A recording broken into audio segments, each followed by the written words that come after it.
Good morning and welcome to a new video at PowerDrift. You know what we're going to talk about today. It's the new Mahindra XUV700. Now, a little later I'm going to drive the car, but it's not going to be a very in-depth drive, so I'm not going to talk about how it drives in the details. But I did put out a question on social media asking you about what you wanted to know, and I have put all those questions on my phone and I'm going to answer the main chunk of questions that you guys have asked. You guys, that's what's going to drive the review today.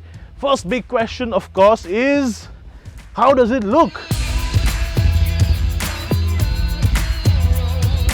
Now, let me tell you straight off the bat that the XUV700 is a much nicer looking car in the metal or in the flesh as compared to what you've seen so far in pictures or in videos, because honestly, just one of those cars that looks better in real life. Now, the first thing obviously that you're going to actually notice are the new Twin Peaks logo, and I know there are going to be references made.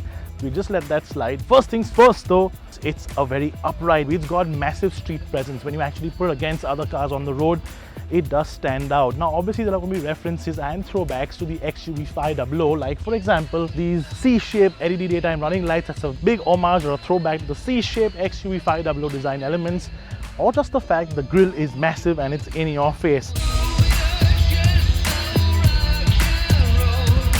And even moving to the side profile, one of the things that's going to be really talked about is obviously going to be these flush door handles, because it's not been done in segment above that, or above that, or even above that. So when people talk about their car to their friends, when they want to have a little bit of a flex, this is the kind of stuff they're going to talk about, and this is the kind of stuff that's going to make this car sell. Now honestly, in terms of profile looks, there are some again throwbacks to the XUV500, but it's good. It's like an evolutionary design. So this, for example, this whole section is very, or even the front arch, for example, and you know these big wheels, they're all a bit of a throwback to the 500. And my favorite bit though is the rear. It looks almost European, doesn't it? There are some really nicely placed creases and muscular bits everywhere, and the LED tail lamps, they look really premium when they're turned on. You know what? When people start looking at this car on the street more and more and get used to it, especially in a color like this, it looks almost like a BMW, doesn't it? People are going to start liking it even more, and I think it's going to be a bit of a torrent of bookings once people start actually seeing them on the road. Mahindra, you better be prepared for that. Before we actually get into more detail though, we have to talk about the pricing, because that's what truly grabbed all the headlines. The base petrol price is 11,99,000 rupees and the base diesel 12,49,000, and that's really shaken everybody up, and I have no doubt that a fair few automakers will have more than a few sleepless nights. Top spec petrol and diesel auto, well, the prices aren't out just yet, but I predict a price point of 19,99,000 rupees, and of course a little more for the all-wheel drive version. That's bang slap in the middle of all the action. Right, so now that we've talked about prices, it's time to talk about safety. That's something everybody seems to be talking about now, because safer cars save lives, so that's a great thing, isn't it? Let's talk about airbags first. This top-of-the-line version has 7 airbags, including a knee airbag.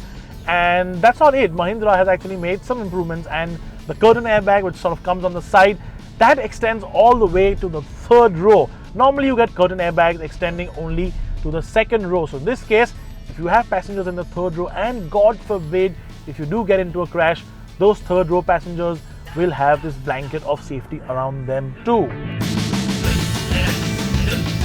It also gets active safety features like traction control, hill descent control and hill hold, and even torque vectoring.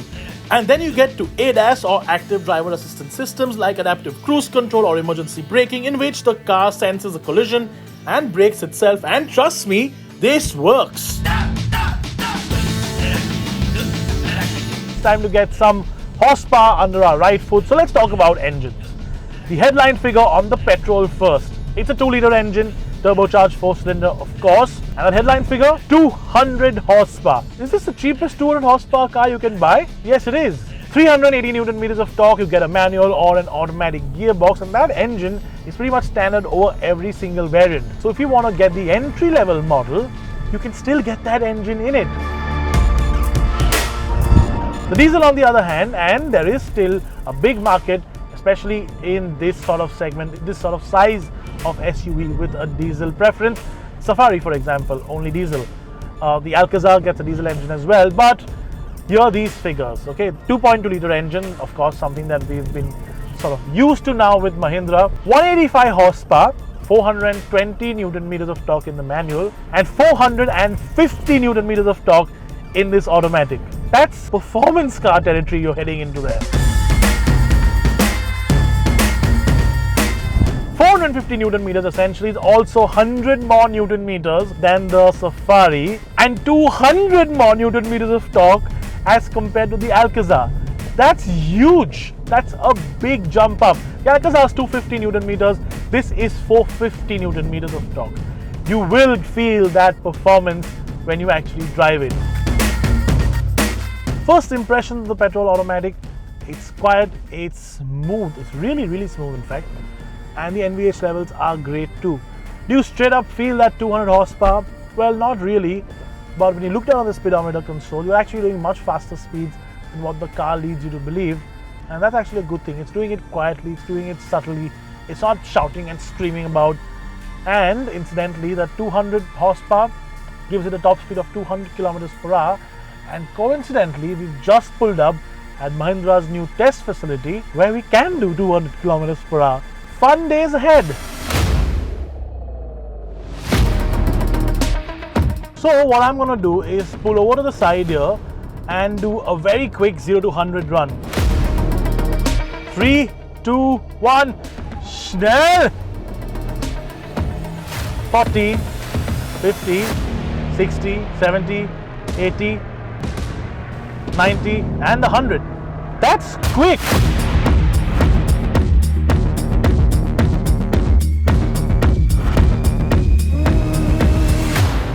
It's very smooth. The gearbox almost feels like a CVT. It's almost as if Mahindra's real DNA, where they want to make an explosive, fun, enthusiast driven engine, has been toned down just a little bit, and they've thought that let's make a more comfortable SUV this time around instead of just making something that makes people smile.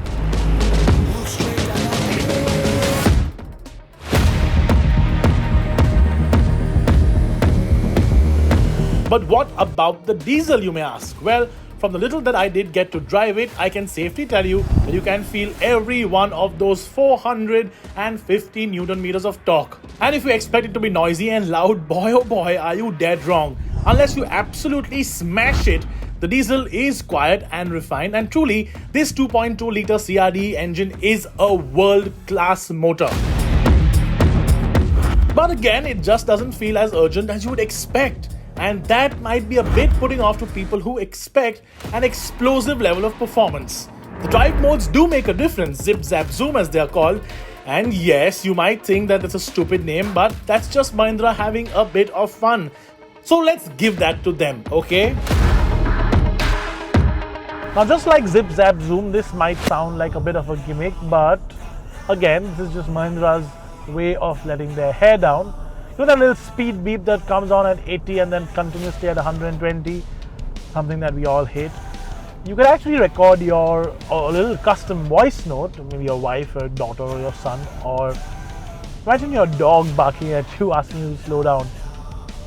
A little hack though, what if I press that record button and say nothing? Will it play nothing? Is that a little hack? Sort of circumnavigate that beep?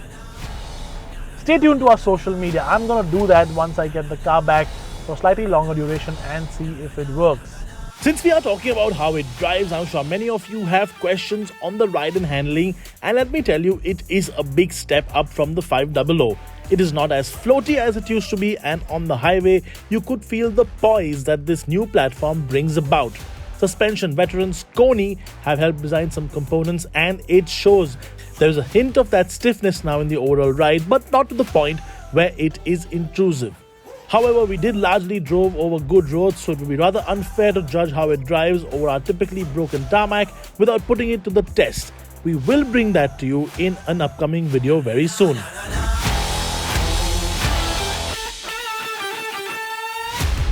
Now, a lot of people have asked me about build quality, and I must say this is a big step up from anything we have seen in a Mahindra vehicle. I particularly like this this little piece of light wood here looks very Mercedes-Benz like, doesn't it? And to be very frank, the Mercedes-Benz design elements are all the way across. So you get this big bar which is leather wrapped that runs all the way across the dashboard. It's the dashboard itself. Leather wrapped, nice and soft to touch, feels very premium. And of course, you've got those big dual screens, 10.25-inch instrument cluster, 10.25-inch infotainment screen, enclosed in this big, what looks like a bar of glass or like a big iPhone or an iPad mounted on the screen, and it looks premium. I'm really glad that Mahindra hasn't overdone things as they would do 10 years ago, for example. And that brings us to the gigantic list of features, so let me just name a quick few. The obvious Apple CarPlay and Android Auto, a gigantic panoramic sunroof, and wireless charging. Oh, and you get Alexa inbuilt to do your bidding, and a long list of connected car features with Mahindra's new Adrenox infotainment package. It does miss out on one big feature though, cool seats, although the driver's seat is electronically powered and it has a memory function too, and when you open the door, it does move back to allow you easy access. You also get a 360-degree parking camera, which is great because in recent times I have noticed that people are parking more and more like utter morons, and the finesse of parking a car well seems to have been lost because of our dependence on cameras and parking sensors. Right, so now that we've spoken about everything else on the menu, we need to talk about whether the XUV700 has enough space or not. Now, usually when I get into the back row of an SUV, a three-row SUV, I have to act like a contortionist, which I obviously am not, or I have to consider chopping my legs off and donating them to charity. In this case, I fit! There's actual space in the back. It's so refreshing to see this. There's actual leg space. In fact, there's like an inch and a half maybe or more of space between the back of the seat and my knees, and I assure you that if I have a twin and put him right here, there's still going to be enough space. You might touch elbows a little bit, but there might still be enough space. So if I can fit into the back of this, most of you definitely can, unless of course you're taller than me, which in case, even with my height, 5'10", and a half, there is no headroom here. What I've done in this case is put the seat almost all the way back so that there's my driving position and a lot more, so in case you're a taller driver, you still have space. And this space here, even though enough headroom, enough leg room, enough wiggle room, and these seats feel really nice as well. They feel nice and soft, they feel supple, they feel almost luxurious in a way that a 40-45 lakh rupee car, maybe even a little bit more expensive, would feel. The leather is also soft to touch, which makes a lot of difference. And you've got that wooden panel, which I like so much in the front, at the back here as well.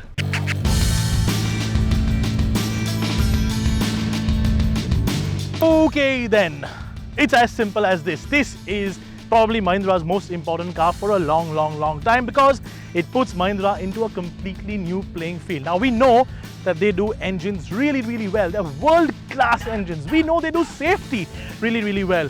Now they've made a package that's genuinely going to be irresistible for a lot of people. I mean, look at their pricing to begin with.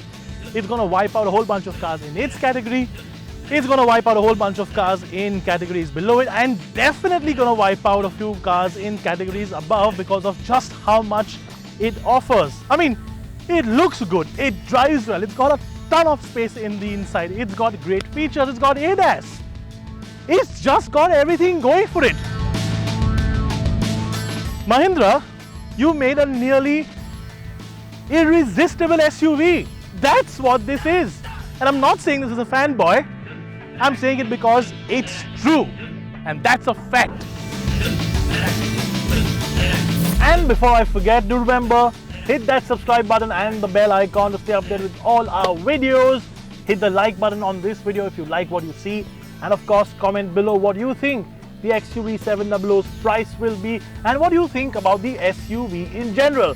I'm about to have a great fun day. I hope you have one too. Ciao.